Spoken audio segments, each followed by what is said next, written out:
Welcome to the Norm spinoff hyperbolic review.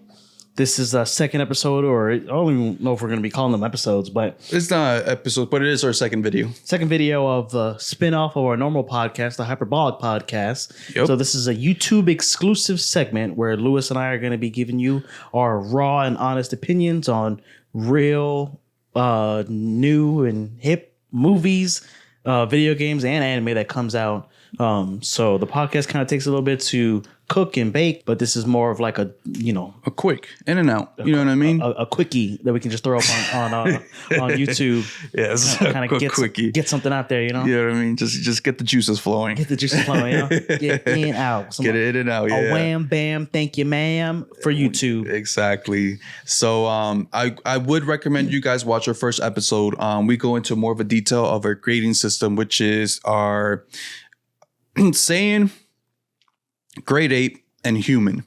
So, saying being the best of the best, grade 8 being mediocre, medium, and then human, worst of the worst. Worst of the worst. But like I said, no offense, rewatch. No offense to any humans out there.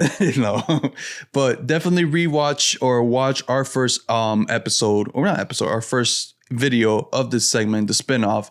We do go more into detail about explaining the ranking system. So for the people that are coming back for the second video, we appreciate you guys. And I hope you have a better understanding of our ranking system.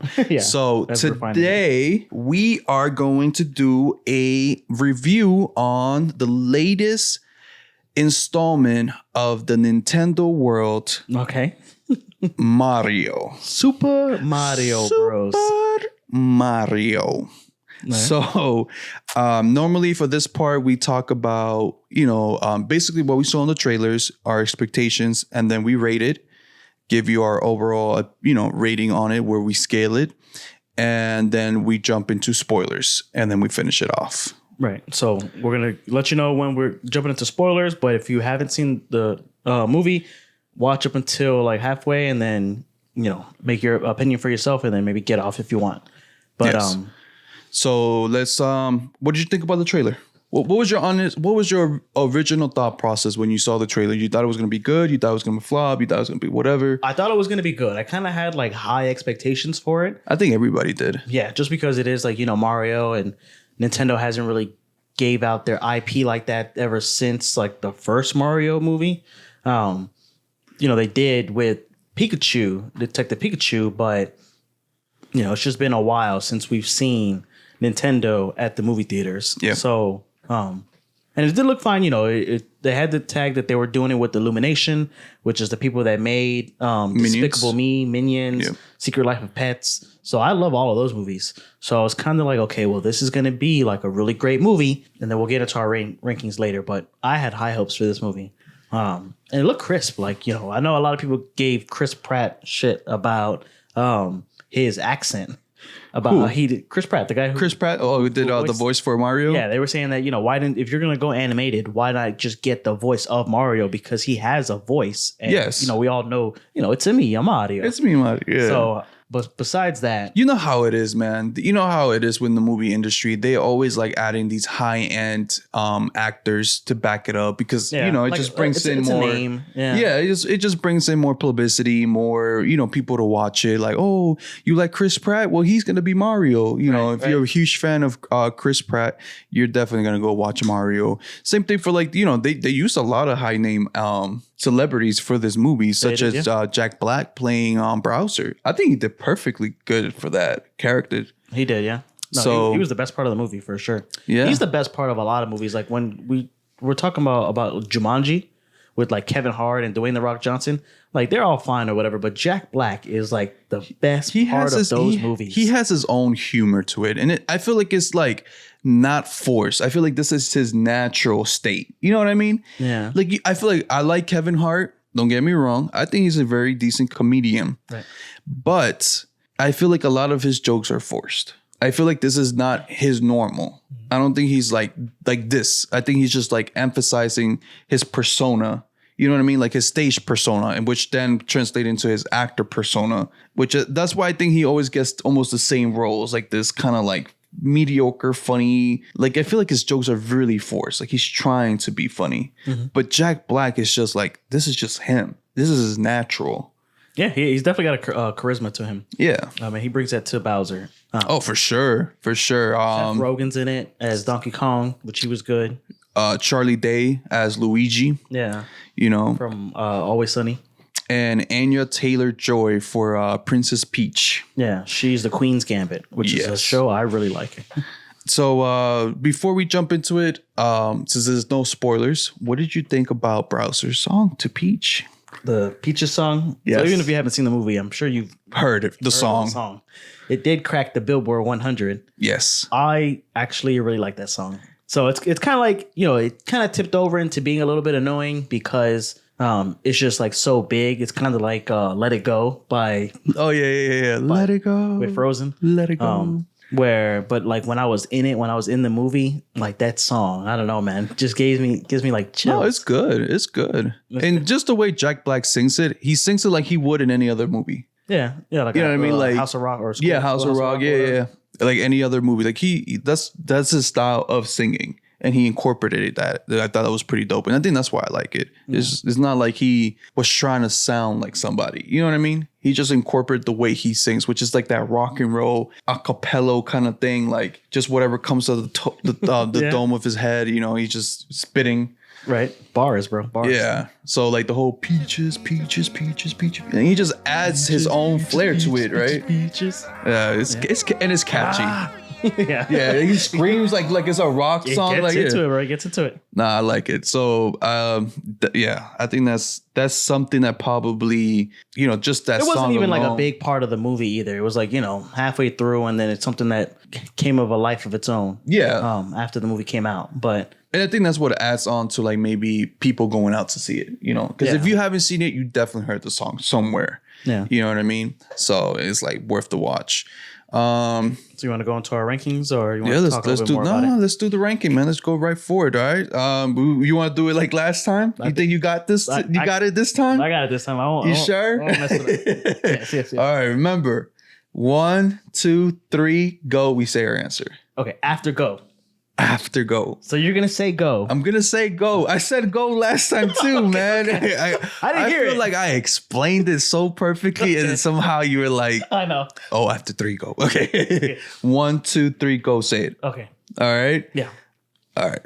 So I haven't said anything. You haven't said anything about like where we're ranking it. So it's gonna be both a surprise. Yeah. So I'm really excited to see what you think, because I know we talked about it last time, and I think you told me that you felt like it was okay. Let's go into the rating. All right. Ready? 1, 2, 3, go. Say it.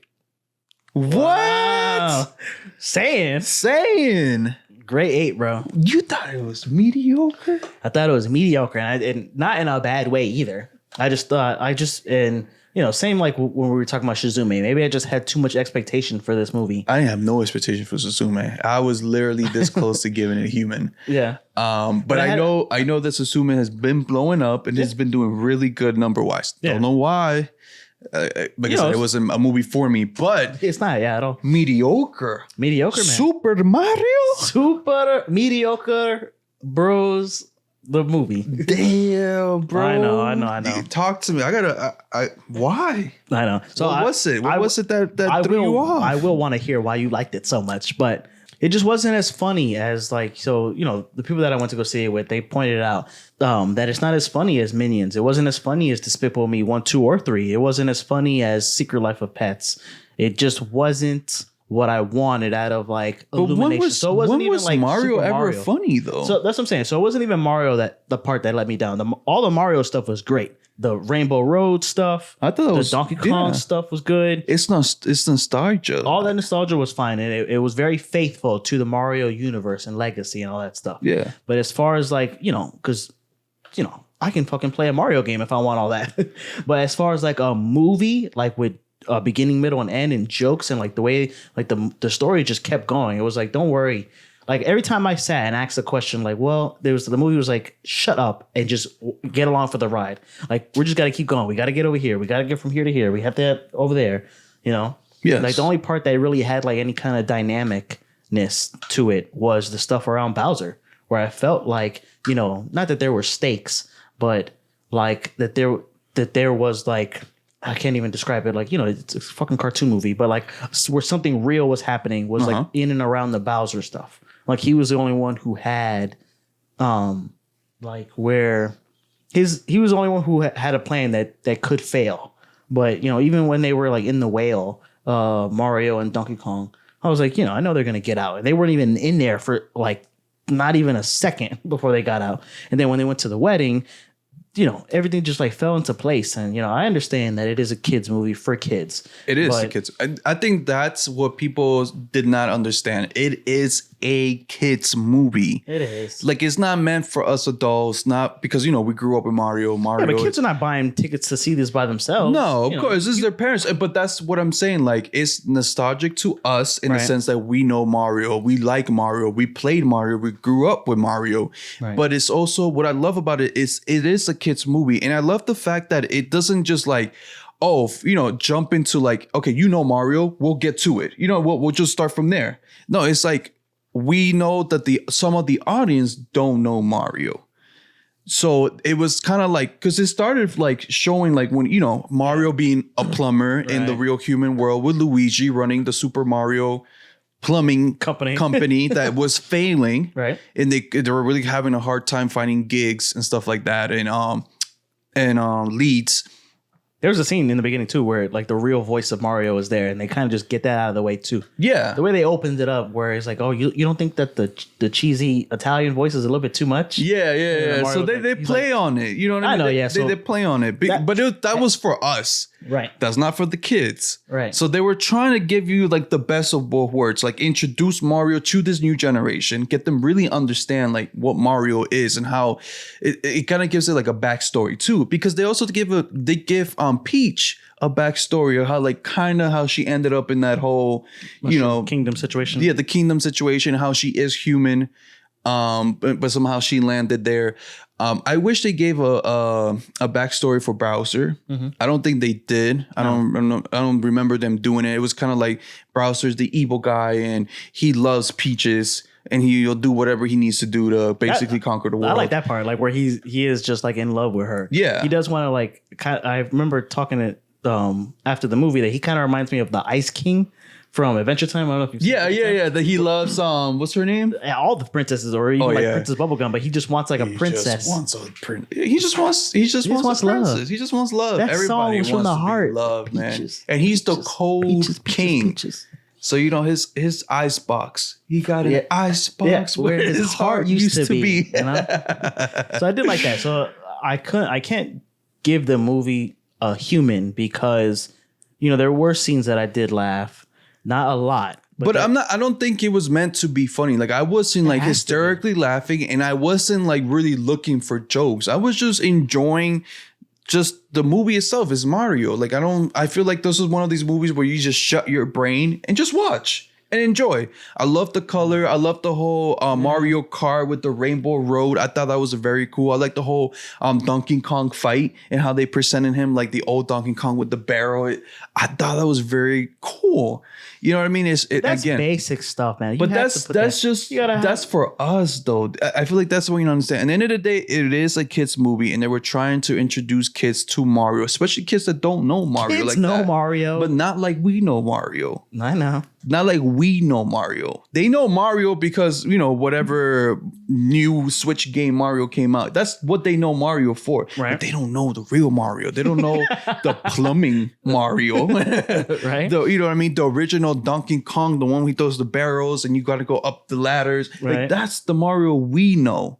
And they kind of play a little bit of that, like the touch. Like it's just, I think it's dope, and I really enjoyed it. Was it fast paced, like you said? Like it was like, let's go from here to here to here to here to here. Then I don't even mind the fast pacedness as long as it was funny. Like and I know it's so subjective to be like, oh, it just wasn't funny, so it wasn't my sense of humor. Maybe if I was a kid, I thought it would be funny, but I don't know, man. There was kids in the audience, and I didn't really like even hear them laughing a lot at like what was supposed to be funny scenes. Okay. So like it was a lot of like physical humor as well. And I like there's like, so I like Toad. I thought he was funny. There's like this ghost that's trapped in a cell.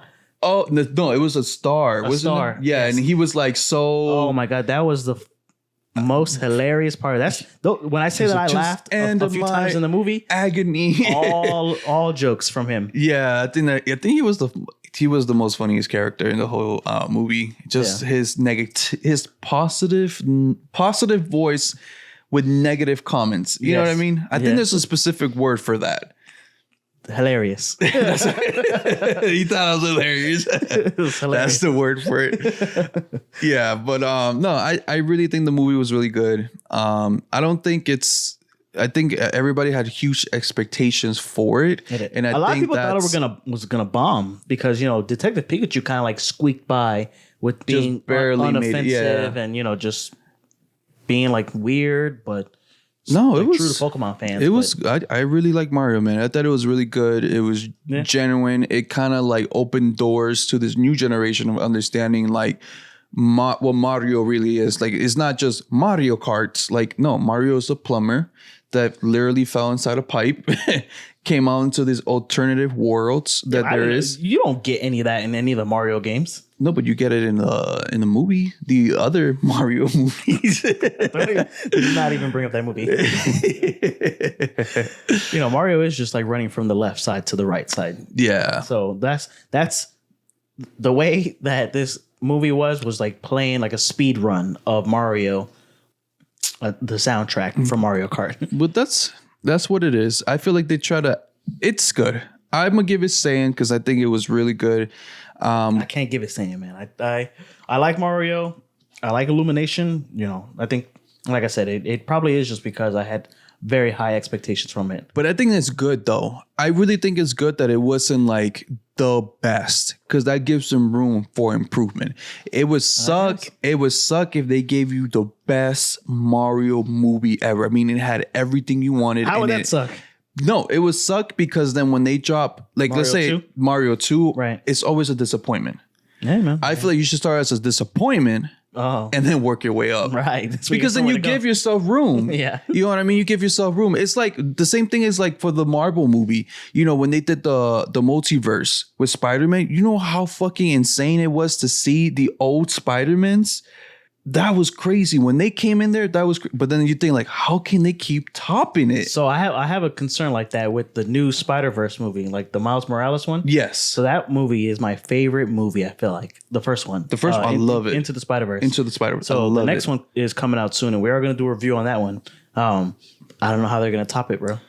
But that's the problem. When they do a movie so good, I guess your expectations then become even like higher. You're like, well, if this movie was this good, the next movie has to be even better. But then how do you top that?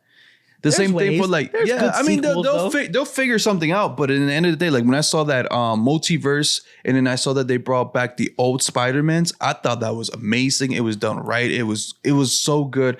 I love when this Spider-Man's Gwen fell. And the other Spider-Man that couldn't save his Gwen in his universe I thought that was perfect. I was like, damn, that made me shed a tear. I was like, damn, like he got that justification of like finally saving. I know it wasn't his Gwen, but like finally saving one of the Gwen. He got to his lady. He got to like rectify himself, if that makes sense. But then I'm saying like for the next Spider-Man movie, how are they gonna top that?